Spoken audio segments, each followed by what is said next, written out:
And Jim joins us from Augusta, Georgia, where he's covering the Masters. All right, Jim, are you in a dry spot? I am. I got very lucky. I got here when it wasn't raining, got into the media center in time to hear the announcement. They're going to start about 9:30 Central with the ceremonial tee shots at about 9:10 Central. So actually, this is actually really good news. We were thinking last night that this whole thing might be delayed and pushed back. They might not get 18 today. They are pushed back a couple hours, so maybe they don't. Maybe not everybody finishes. We'll see.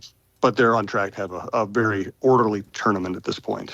Okay, so we're looking at like about 2 hours from now, or just over 2 hours from now. First golfers will be on the course. Yes.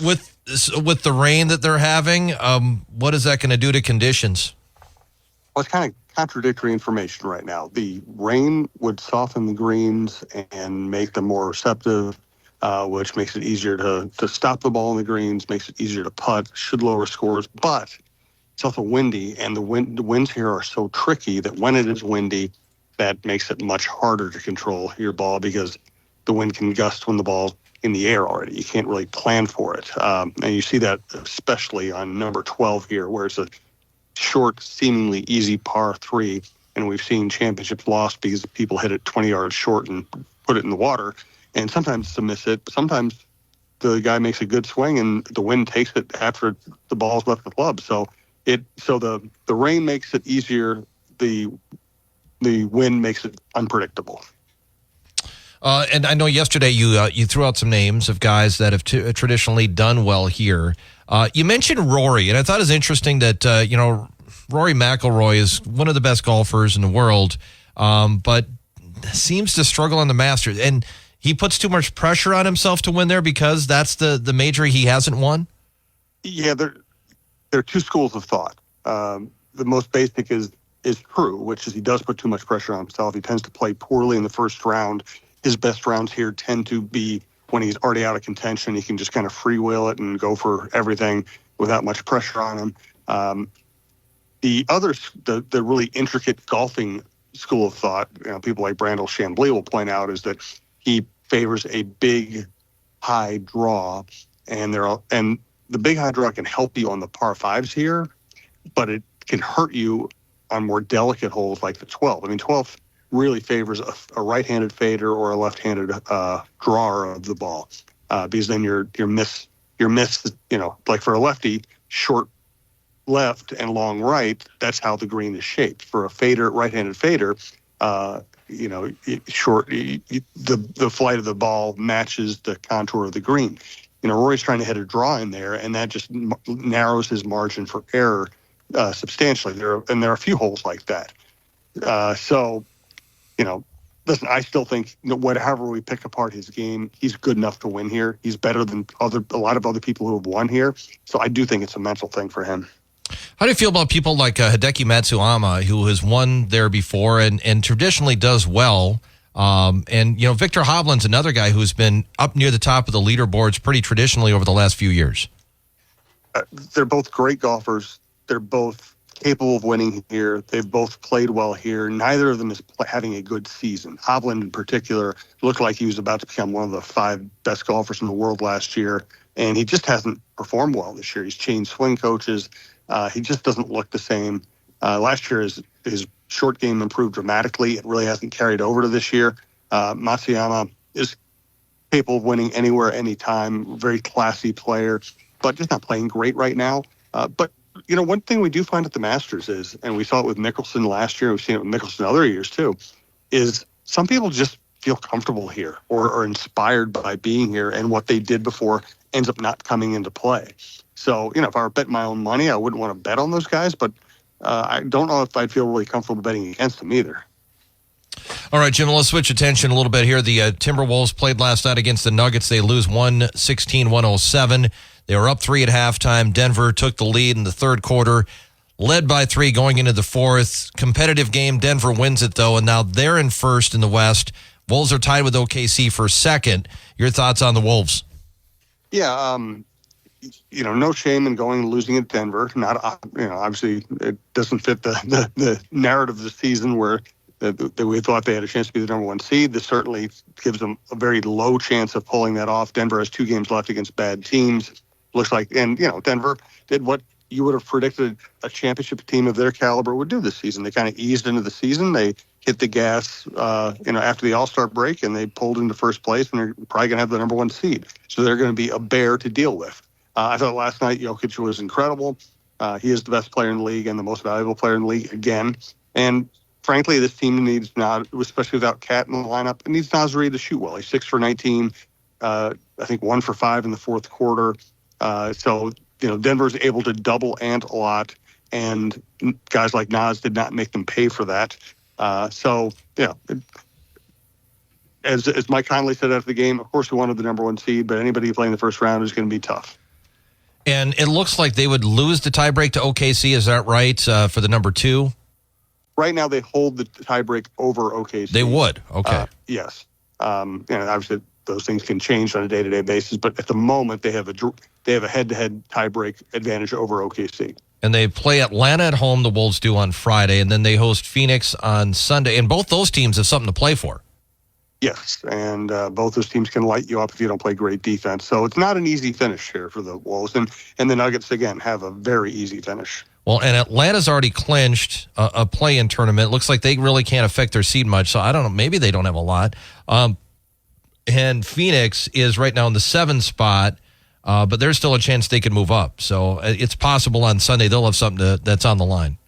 Yes, and we won't know until those games get closer whether they're going to play full lineups or what they will have to play for at the moment. In general, teams want to be playing well at this time of year, but it's hard to predict whether they'll rest anybody. Do you know if the Timberwolves really value being a 2 over a 3, if that's something that they're looking at? I just think they want to. The way they've looked at the season all along is don't think too much about it. Just try to win every game. And that's one of the cool things about this team is they don't rest their stars. They don't do load management. They want to play well. They want to peak at the right time. They just want to compete. So I don't think they're overthinking it. I think so often fans and writers sit around and think about things that the athletes and coaches don't think about at all. They just want to win the next game. So Karl Anthony Towns has been practicing. There's been talk that he might be able to play either Friday or Sunday. Do you think that he's going to get in there? I think so. Again, injury, you don't know. It's a day-to-day thing, but I think they want him to play in regular season games. I wouldn't be surprised. I certainly think they'll play against Phoenix, Atlanta. I'm not sure, but they want him to get out there, yes.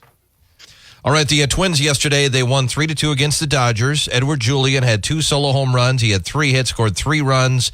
Byron Buxton had an RBI single. Your thoughts on the Twins salvaging that final game against the Dodgers?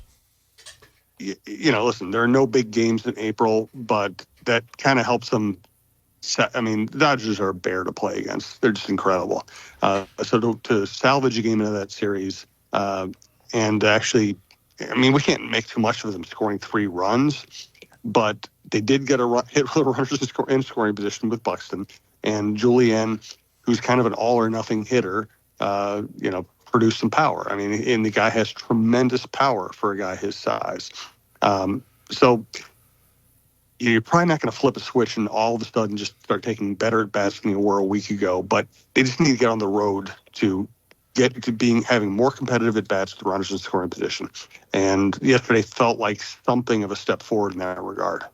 So the Twins also made some moves here recently. They acquired Michael Tonkin, a relief pitcher, for cash considerations from the Mets. Max Kepler got placed on the injured list. Miranda's been playing at times, and we've seen a little bit more action for Austin Martin in center field. Your thoughts on some of those moves the Twins have been making? Yeah, Miranda, it feels like one of those guys who, as soon as big league pitchers figured him out, he really had no chance anymore. It'll be interesting to see if he's made enough of an adjustment to be able to hit major league pitching at this point. Austin Martin's the interesting one. He was a big part of the big trade. He has talent. He's had an up and down minor league career, but there is talent there. There is athletic ability there. And this is an opening for him to prove he can play. And if he can play, and he's a nice guy. He's a really nice guy to have on your roster. It's certainly in the organization, and he could end up being this year's Willie Castro or something. So he's the guy to watch because he has some upside. Jim, switching attention to the Vikings just for one question here. Certainly there's been a lot of talk about quarterback trading up and things like that, but they they sent the coaching staff and they sent Michael Penix through a lot. Penix is a guy that you like. If they were to really like Penix, would they wait to take him at 23, or do you think that they would go ahead and take him at 11? So I've suggested that as a possible scenario, not because I think it's likely, but just because I think it's possible. It's something to consider because we really don't know what Kwesi's going to do. I don't think they would have traded a lot of assets to get a second-round pick this year to not move up and get exactly who they want. But once again, there is a lot of secrecy here. What if in the last month or two, maybe they went to Michael Penix's pro day and said, "Oh my God, this guy was an incredible college player. He's accurate. He looks like an NFL player. He's faster, bigger, and stronger than we thought he was. His coaches are raving about it. His teammates are raving about him. He has leadership skill." Those are the reasons you go to these things. Maybe it's, and again, I'm saying this is not a likelihood, but a possibility. If they got to a point in their evaluation process and they said, well, you know what? We like Penix as much as we like J.J. McCarthy. Well, then why would you use both first-round draft picks and another draft pick to trade up to get McCarthy? You would take Penix and try to figure out where you can take him without giving up too many assets. Again, anything could happen. We don't really know what they're thinking, but I have put that out there as a possible scenario. All right, Jim, what do you got in your podcast? Let's see. Full slate is up at talknorth.com. New show with Kevin Gorg on hockey. A lot of great interviews. I think Gigi Marvin was his interview this week. Pretty much the whole slate is up. Remember, we have a lot of outdoor content from Ron Scherer Productions up as well, and some variety shows, and everything's at talknorth.com. All right, Jim, thank you. We'll talk to you again tomorrow. Great. Thanks, Jay. It's Jim Souhan, Star Tribune sports columnist, joining us every weekday morning at this time. Follow him on Twitter at SouhanStrib. Check out his latest column at Star Tribune or his podcast at TalkNorth.com. Jim today joining us from Augusta National, where he's covering the Masters Golf Tournament. And Jim is brought to you by the Green Mill in downtown St. Cloud. Coming up next on WJON, World and National News from ABC.